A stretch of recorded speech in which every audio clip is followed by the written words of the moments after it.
Samantala, kamusahin naman natin ang sitwasyon ngayon sa Nueva Ecija na hinagupit din ang bagyong Santi. May live report po si Marisol Abduraman. Marisol!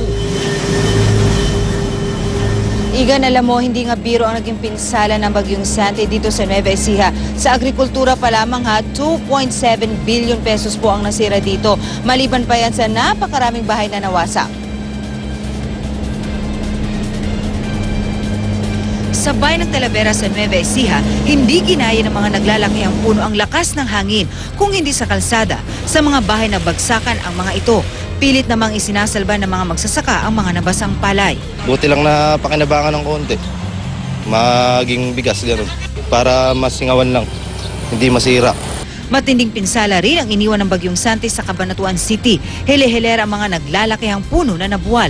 Bumigay ang mga poste ng kuryente at nawasak ang ilang bahay. Ang bubungan niyang ito dito napadpad sa kable ng kuryente. At ang punong ito, animoy lapis na inihagis. Napinsala rin ang mga establishmento at ang mga early warning system. Gaya ng panukat sa lakas ng ulan at taas ng tubig, bumigay. Kalunos-lunos din ang sitwasyon sa bayan ng Aliaga. Ito ang literal na dinaanan ng bagyo. Saan ko man ibaling ang aking paningin, pinsala ng bagyong Santi ang aking nakikita. Kung hindi mga bahay na nawasak, mga punong nabuwal, o di kaya mga poste ng kuryente na natumba. Ang elementary school na ito, halos matabunan na ng mga punong nabuwal. Sira pati mga gamit sa loob ng mga classroom.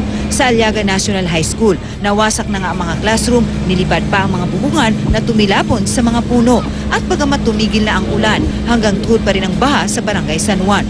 Sa pinakahuling tala ng PDRRMC, 5 ang patay sa probinsya. 4 sa kanila nabagsakan ng puno. Igan, wala pa rin pasok sa buong probinsya, sa lahat po yan ang antas at lahat po ng mga tanggapan ng gobyerno, maliban na lamang po yan yung mga in charge doon sa rescue.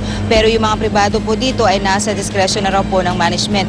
Nananatili pa rin pong walang kuryente ang buong probinsya at hanggang ngayon hindi pa rin masabi kung kailan nga may babalik ang kuryente dito. Igan?